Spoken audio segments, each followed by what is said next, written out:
Good morning. Welcome to Sunday worship at the First UU Society of Burlington, Vermont. We recognize that our congregation's building is sited on the unceded territory of the Western Abenaki people. As a Unitarian Universalist faith community in the heart of Burlington, we warmly welcome all people to the shared work of building beloved community and making meaning in our lives. My name is Cheryl Herrick, and I am a member of the Worship Associates team. We want to offer a special welcome to those who may be visiting us for the first or second time, and also to those who have been in virtual attendance for these long first months of distancing in this pandemic. And greetings too to those coming in today from across the country and around the world. Wherever you are, however newly or frequently you have joined us, please be welcome. It is good to gather together. Following the service, please feel free to join in the virtual coffee hour to visit with others and to talk about what came alive for you in our time together. And you can learn more about First UU by visiting uusociety.org, stopping by the Facebook page, and by watching many recorded services that are on the Society's YouTube channel. Though we may not be able to gather in person in all the ways we may be accustomed to, there are still many ways to connect and to be involved. Today and next week, an in-person family chapel will be offered in the Memorial Garden from 10 to 11 a.m. Please register and please wear a mask. We believe that there's a silent vigil today at 1 p.m. for Black Lives Matter. Please plan to be at a safe distance and to wear a mask. And there are many other events, classes, and events coming up as well. See the October 1st e-news or the website for these and many other details.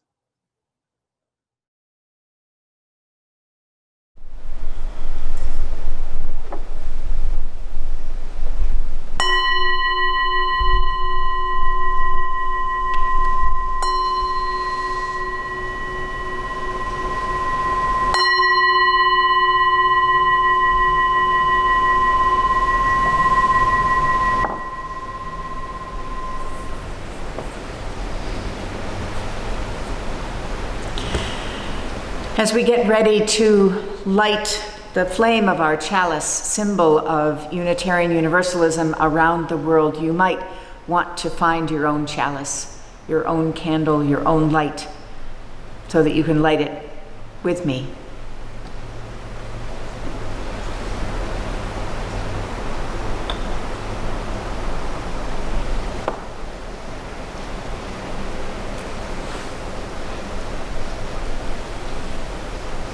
Say the words with me. We kindle this chalice flame to remind ourselves of the light of truth, the warmth of community, and the fire of commitment.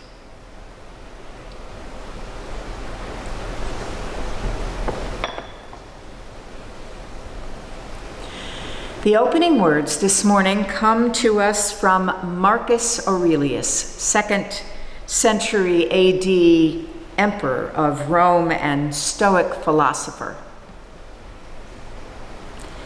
He wrote, "In the morning, when you can't get out of bed, ask yourself, was I made for lying warm under a pile of blankets?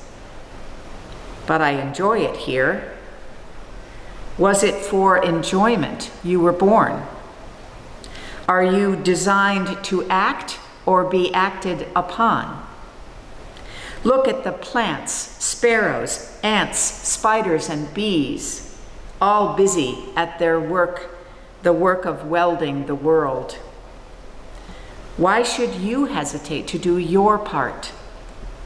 Do you think less of your life's work than sculptors do their sculpting, dancers their dancing, misers their money, or stars their stardom?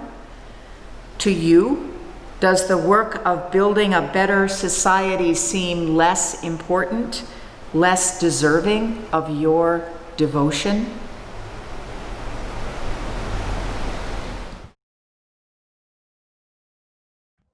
Okay, we're recording. Good morning. If you are watching this at our 10 o'clock release time, you might be interested to know that at the same time, we are presenting this same skit in the Memorial Garden as part of our family outdoor chapel. This month's theme is deep listening.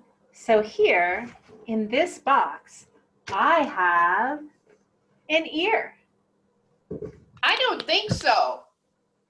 Is something wrong? I hear some complaints. So anyway, this is one of the 2 ears on our body. Is something wrong again? What's up? It's just that that's not an ear. That's not an ear. It's not an ear. The box said it was an ear. The script said it's an ear. It fits on my head. It must be an ear. Wait. Oh. It's not an ear. It's a heart. What does a heart have to do with deep listening? What do you think? Piggy? When you listen with your heart, you can find out how people feel. Part of deep listening with our heart is to hear another person truly and fully. It is one way to show compassion. I think it means really paying attention when a person is trying to tell you something. What did you say? I'm sorry, I wasn't paying attention. That's what I was just talking about. What? Listening with your heart means really paying attention when a person is trying to tell you something.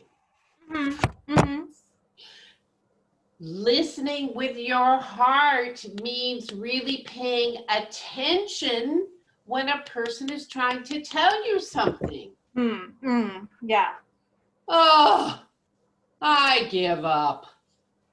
Wait, are you saying that listening with your heart means really paying attention when a person is trying to tell you something? Yes. Oh, I knew that. I always do that. I think we may really need to work on this.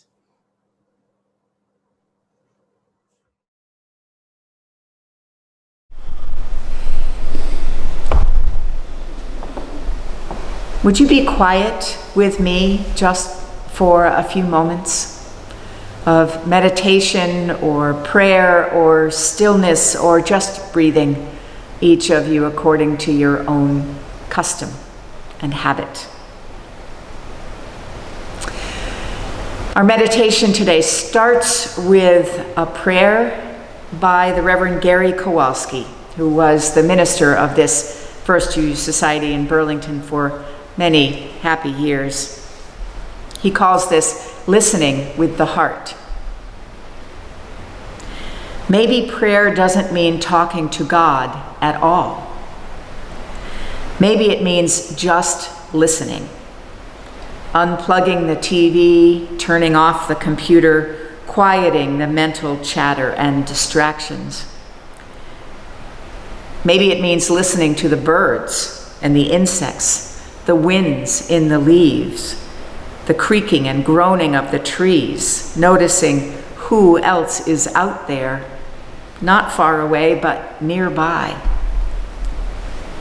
Sitting so still we can hear our heartbeat, watch our breath, the gentle whoosh of air, the funny noises from our own insides, marveling at the body we take so much for granted. Or maybe it's all about listening to each other, not thinking ahead to how we can answer or rebut or parry or advise or admonish, but actually being present to each other. Perhaps if we just sit quietly, we'll overhear a peace whispering through the centuries that's missing from the clamor of the moment. Maybe prayer means listening to the silences between the words, noticing the negativity of space, the vast, undifferentiated, and nameless wonder that underlies it all. Maybe prayer doesn't mean talking to God, but listening with the heart to the angel choirs all around us.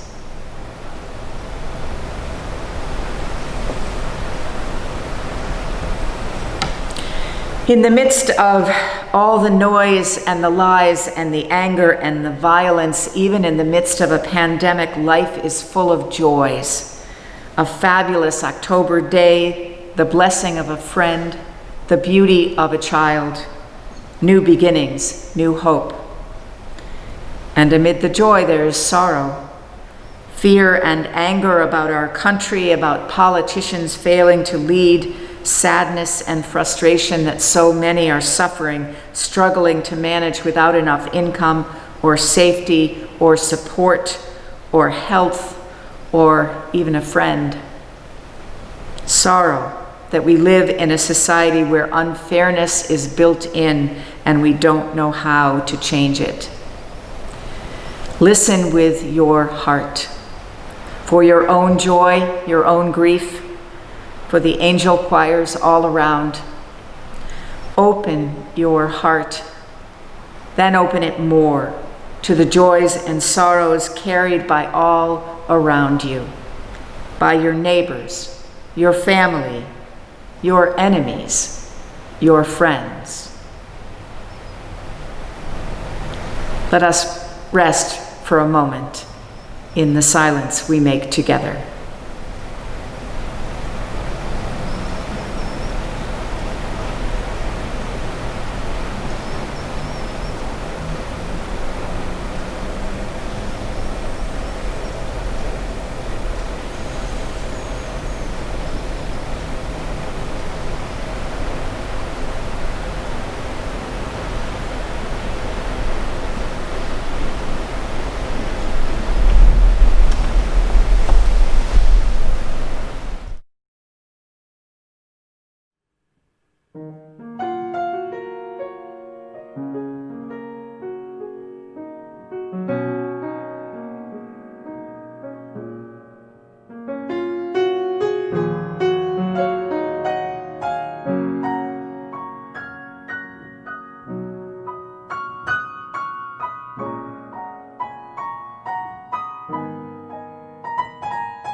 When the theme of love will make you brave appeared amidst the larger theme of listening in this time of such turmoil in our own community, in this nation, in the world, when I had just come through participation in the Jewish high holidays, the days of awe, the start of a new year, the deep contemplation about covenant and right relationship, about listening, about keeping going, even when we know we are probably inadequate, that victory is not assured. Well, it all started welling up in me like a poem. Because I'm one among quite a few Jews in the congregation, I know that many know that the Jewish high holidays represent an arc in the calendar when the gates to heaven are open until Yom Kippur when they close. I've written a little about what it was like to be part this year. All day on Yom Kippur, I sat outside, my tablet leaning against the umbrella pole, my rabbi on the tiny screen, now with a guitar, now tiny against the letters spelling compassion, confession, truth, Father. The leaves are a riot, and I can't take my eyes off the birds. Everywhere. Robins more yellow than red, the nuthatch up and down the trees. The skies open a little and now blue again. The grackles, a flicker, red cardinals, maybe the family that's been here all year. Inside my headset, I am singing, a croak of a harmony. It is right now. I am here right now, this very time of year, and all songs, only one song. I love you. I am sorry. I will try. Will you have me? I will try again. I am in a service with friends and with people I've never met. We learn that God prays to be compassionate, to be patient, to be kind. In truth, this makes me angry. Who do you get to pray to? You want to be kind? Be kind. Just do it. By the time it's time to share, I have quieted a little. This is more a human-shaped God than I'm used to thinking about, I say. Beautiful, the hosting rabbi, who I've never met before, tells me. The finches are distracting me again. And am I right that they are already a little more muted? Little boxes on the screen. The nice lady from DC who had just had surgery, and we prayed for her. My mouth faking along with the group like a baby bird. Now we're talking about Jonah, how he ran as far as he could, anything except to be a prophet, even into the belly of the ship, right inside the waves, even into a whale. I see Sandra from British Columbia in her little box, the white wall behind her. Together we wonder, why him? Why this reluctant teen? Among all the world, Sandra says, well, who knows how many prophets were sent when you weren't watching? And I see it, the roots, the voices, all the other prophets, unseen, unheard, lost along the way. I see it, I hear it, I am fasting, I'm swaying to the beat of that 2020 refrain, to a much older refrain. Can you hear me? Is this thing on? The light through the gold leaves, the red vines, the falling and twisting, the shine everywhere. At this rate, they'll be down, gone soon, and it will only be us left to hold and to carry all this light. Friends, these are dark times. It is hard to know what is ahead. It is hard to know what to bring with us as we go. But to agree to journey, to covenant together, is to go anyway, to knock on a gate that may be locked, to listen deeply to each other, maybe to try hardest to hear those still small voices that can be the hardest ones to hear.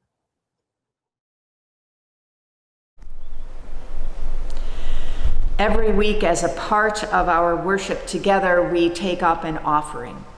We do that partially to remember that this society exists because of the generosity of its members and friends, its people. It wouldn't be here if we weren't supporting it. And every week we remind ourselves that generosity is part of who we are. And we reinforce that by giving away half of every week's offering to the organizations in this community that are doing the work that our principles and values teach us is most important. Today's offering will be shared with Mercy Connections, which empowers people to make significant life changes through education, mentoring, entrepreneurship, and community. Your generosity makes a real difference. Thank you for your faith and your gifts.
Say with me the words of dedication for today's offering.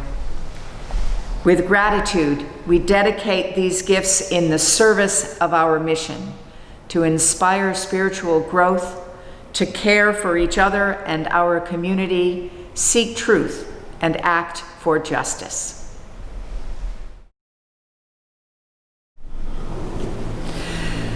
Our theme for October is deep listening.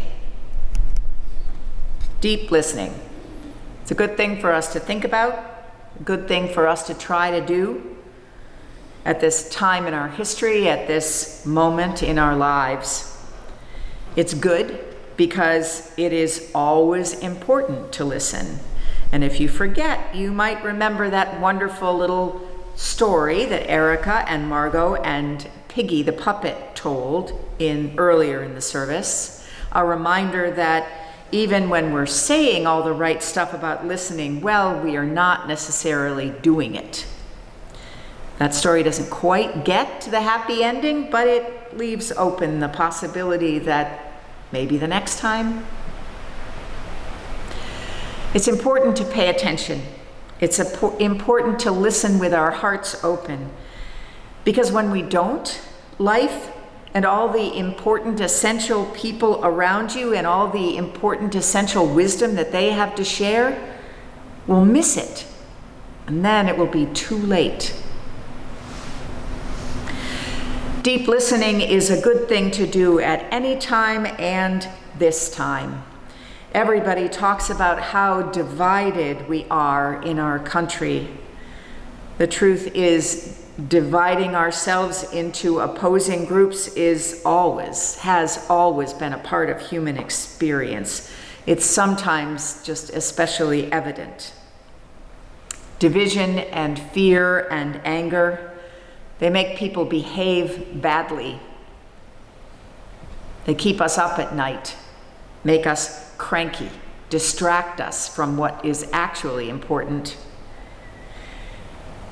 It makes it hard to take a deep breath, even one, and definitely makes it hard to listen well and deeply. We need to open our hearts, and we can do that. We can listen to music. We can play a game. We can be in nature. We can go online and find a picture of baby goats. That does it for me every time.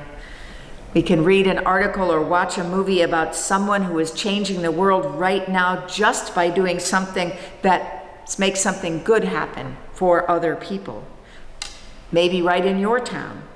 Or think of the NBA and how they turned so many of their arenas into polling places, and then they went out and recruited poll workers. Last I looked, they've recruited 10,000 so far to make sure that polls can be open. We can open our hearts, we can listen deeply, even to people we don't normally listen to. In fact, people we avoid listening to.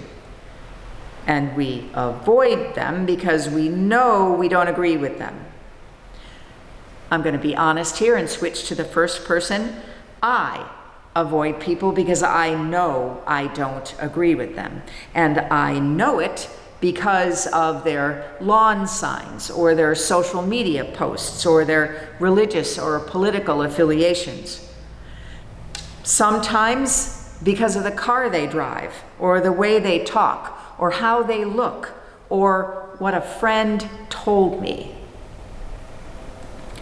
We are very good at this knowing who and what to avoid, better than we are, frankly, at listening deeply. We trust our opinions, our convictions. It's where we spend our time, plunked down in front of the television or the computer, or stirred up, talking and listening to people who feel pretty much the same way we do. We take refuge there, and it's no wonder. Just surviving amid all this fear and danger and uncertainty is exhausting. listening to people who are saying all the things that I also believe is comforting, and it's also affirming of who I am and who I want to be in the world. What we listen to matters. Not long after the 2016 election, I saw a video of a woman named Valerie Kaur addressing a church. It was a service, but it was also a rally. There were certainly lots of people there behind her in the chancel from different religious traditions. The people were there wondering, as I remember wondering, what do we do now?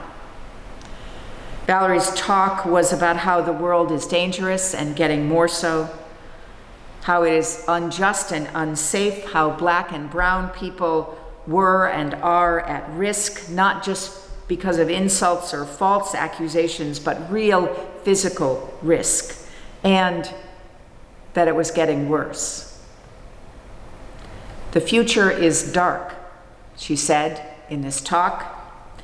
And then she asked a question that has stayed with me, and I'm guessing a number of you as well.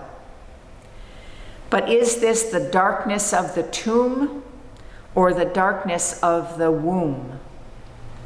We are a nation waiting to be born, and this is our great transition. Valerie Kaur is a Sikh activist.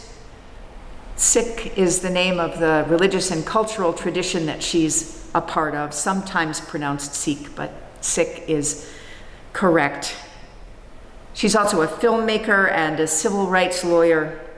And seeing that video clip, I can still remember how I felt and how I reacted. It made me smile, especially when just off to Valerie's right, you could see for a minute the Reverend Dr. William Barber come into the frame. And when she said that line about how maybe this is not the darkness of the tomb, but the darkness of the womb, and we're a nation waiting to be born, he laughed and he clapped, and so did I. It made me listen harder. Wow, I thought, is this really possible? Is this a way that I could think or feel or even say aloud?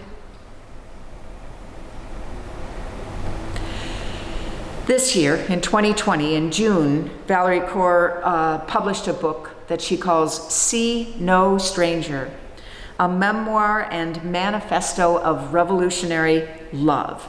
The Revolutionary Love Project is her project. You can, and I hope you will, look it up online if you haven't already. She calls this book a practical guide to changing the world. And in it, she declares that revolutionary love is the call of our time, a radical, joyful practice that extends in three directions: to others, to our opponents, and to ourselves. It calls us to see no stranger, but instead to look at others and say, you are a part of me I do not yet know. Starting from that place of wonder, of course, says, the world begins to change. It is a practice that can transform a relationship, a community, a culture, even a nation. I'm going to tell you something that you may not know. I wander around as a minister. I wander around in the world looking for ideas that touch my heart and make my mind expand in dizzying ways. I do that because I need those ideas and because those are the ideas that I want to bring to you. Good ideas, revolutionary ideas that seem immediately and deeply true, and every time that I am not at all sure I know how to put into practice in my own life.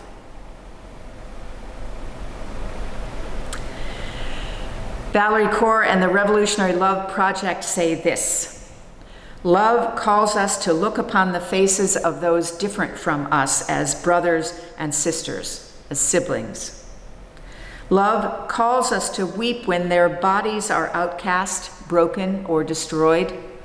Love calls us to speak even when our own voice trembles, to stand even when hate spins out of control, and stay even when the blood is fresh on the ground. Love makes us brave. The world needs your love. The only social, political, and moral force that can dismantle injustice to remake the world around us and within us. Love makes us brave.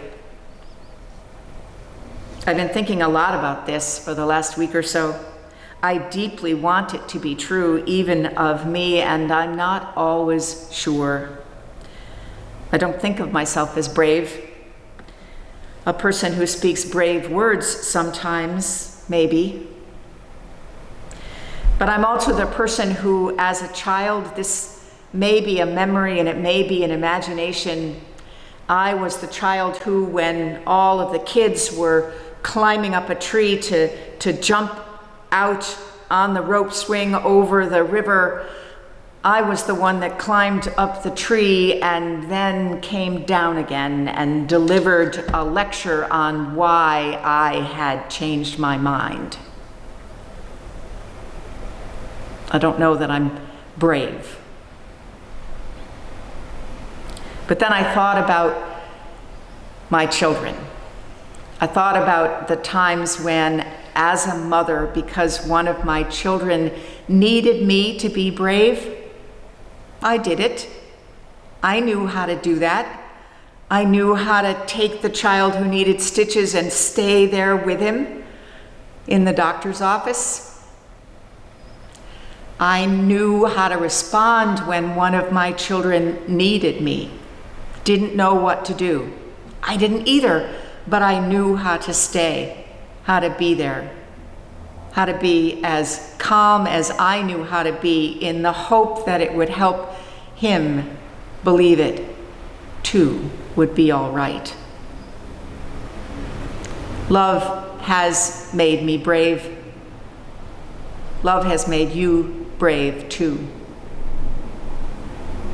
and can again. Here's a closing thought. I believe this deeply in my heart. In the book, the revolutionary love book, Valerie Kaur says this: courage is only possible in community. When you find yourself afraid and you don't know if you can survive it, close your eyes and breathe and remember the one who loves you. Love will make you brave.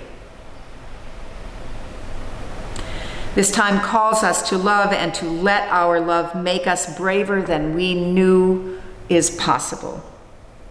Brave enough to believe that the world is good and strong enough to withstand even these hard days. And that we, every one of us, can be some of the brave people who can bring the world through darkness into light, who birth love once again in this world. So may it be. So may it blessed be.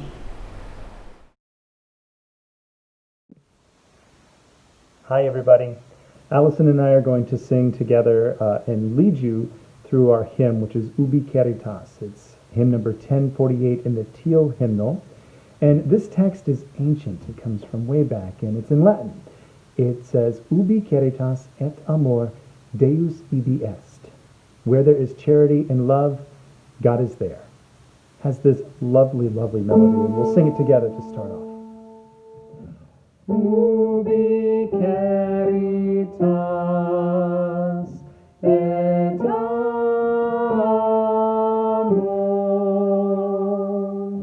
ubi caritas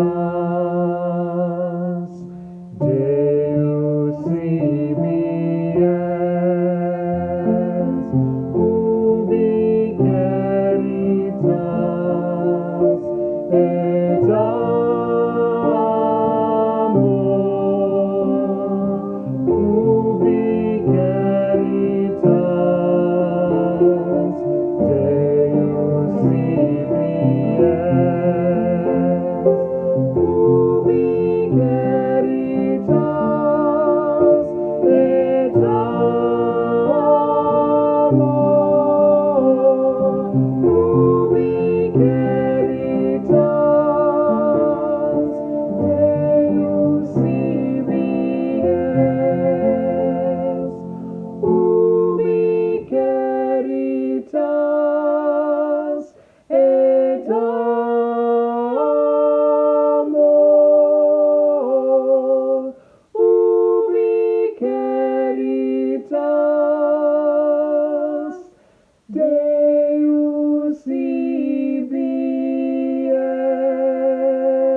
As we extinguish our chalice, will you say the words with me? We extinguish this flame, but not the light of truth, the warmth of community, or the fire of commitment. These we carry in our hearts and share with the world until we are together again. Our words of benediction. So let us begin again today. Let us go forth in the strength of our joy and the power of our compassion and begin our lives again today. This is what we are made for: to love the world, to care for each other, to learn one more thing and let it change us. May our lives be our prayer until we meet again. Go in peace.